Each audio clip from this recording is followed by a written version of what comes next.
Salam sejahtera, terima kasih kerana bersama dengan saya di Nazlin Unity Channel. Akmal sebar fitnah dicipta PAS. Itu kata pemimpin pemuda DAP. Saudara-saudara sekalian, ramai yang masih mempersoalkan mengapa Akmal Saleh seolah-olah menyebelahi atau menjadi jurucakap kepada pembangkang seperti mana yang pernah disuarakan oleh Lokman Adam. Beliau kata, sometimes atau kadang-kadang Akmal Saleh seperti menyebelahi dan seperti jurucakap Perikatan Nasional. Akmal Saleh perlu berhenti menyatakan seperti itu. Akmal Saleh sebar fitnah dicipta PAS, kata pemimpin muda DAP. Seorang pemimpin pemuda DAP menemplak Dr. Akmal Saleh susulan respon Ketua Pemuda UMNO itu terhadap isu bendera China yang dikibarkan semasa festival Guangdong di Teluk Intan, Perak yang disifatkan mengikut rentak pembangkang. Dalam satu kenyataan, Ho Chi Yang yang merupakan pengarah Biro Hal Ehwal Varsity Pemuda DAP mendakwa, kenyataan Akmal itu hanya meneruskan kabar angin yang disebarkan oleh PAS berhubung festival kebudayaan Guangdong dan mencetuskan ketegangan kaum. Sebagai anggota Kerajaan Perpaduan, ahli eksekutif Kerajaan Negeri Melaka, Akmal tidak bertindak sewajarnya atau dengan profesionalisme. Sebaliknya, dia telah bertindak dengan niat jahat dengan membangkitkan kabar angin tidak berasas yang dicipta oleh PAS pada awalnya.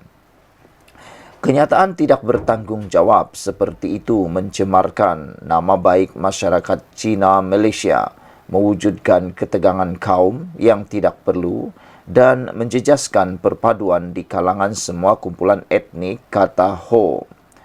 Ahli Dewan Undangan Negeri Adun Tanah Rata itu juga mengkritik Akmal kerana kerap mengarahkan anggota pemuda UMNO membuat laporan polis yang katanya sering menyebabkan agensi penguatkuasa undang-undang terpaksa mengalihkan sumber sedia terhad untuk mengendalikan drama politik yang tidak masuk akal. Difahamkan, Ho merujuk kepada kenyataan pesuruh Jaya PAS Perak, Razman Zakaria, yang menuduh penganjur dan peserta festival itu tidak patriotik dan boleh ditafsirkan sebagai mencabar kedaulatan negara. Razman juga menuduh DAP, khususnya pengerusi DAP Perak, Ng Korming, terlibat dalam insiden itu. Ng menafikan dakwaan itu dan mengarahkan pegawainya membuat laporan polis terhadap Razman. Susulan kejadian itu, penganjur Festival Persatuan Kebudayaan Guangdong telah memohon maaf dan menjelaskan bahawa individu yang dirakam mengibarkan bendera adalah warga China dan bukan warga negara Malaysia.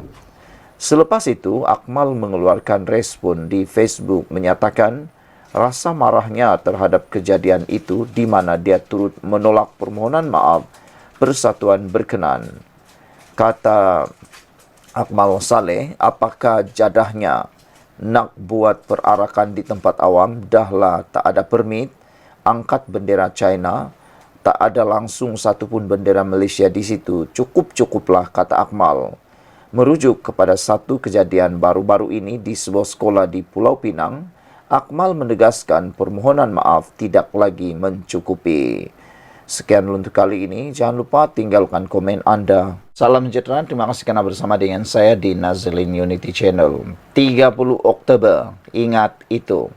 Nasib Najib akan ditentukan pada 30 Oktober ini, sama ada beliau dilepaskan atau beliau akan berhadapan untuk diarah membela diri.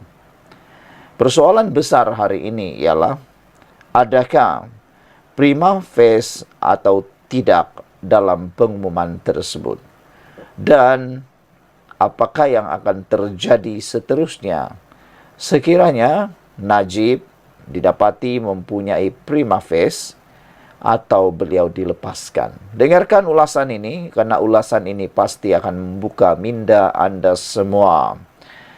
Jika kes prima facie berjaya dibuktikan, reputasi Safi Abdullah yang merupakan Ketua Pembela Najib, Peguam Bela Najib sebagai salah seorang peguam tersebut negara ini dipercayai akan tercemar.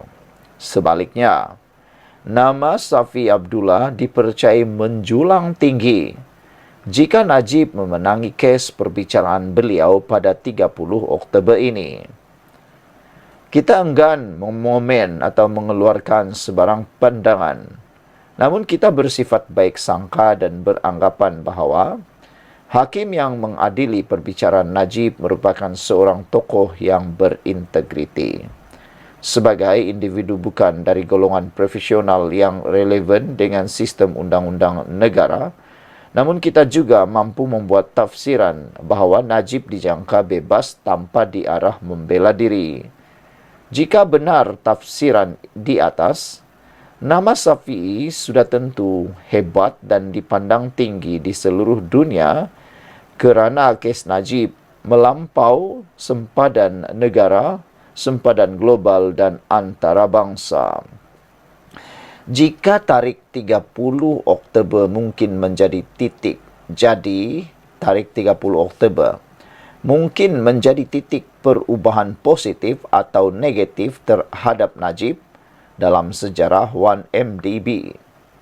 Kes ini satu skandal yang telah mencetus satu isu kontroversial yang terbesar di Malaysia, rantau ASEAN dan internasional.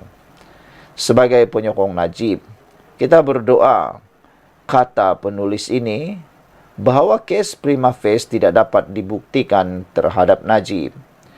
Jika prima facie berjaya dibuktikan, kita sukar membuat spekulasi. Apakah langkah seterusnya yang bakal diambil oleh Najib? Dari segi politik, UMNO dijangka berada di lembah kehinaan. Seterusnya dipercayakan terus merosot tanpa mendapat sokongan moral daripada majoriti rakyat. Sampai bila Zahid hendak bergantung dengan DAP dan Pakatan Harapan apabila Najib sekali lagi tersungkur menerusi perbicaraan di mahkamah.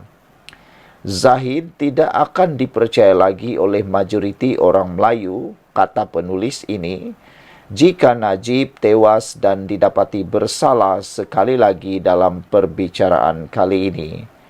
Jika tewas, jelas Zahid dan UMNO dituduh sebagai tidak mampu untuk membela Najib.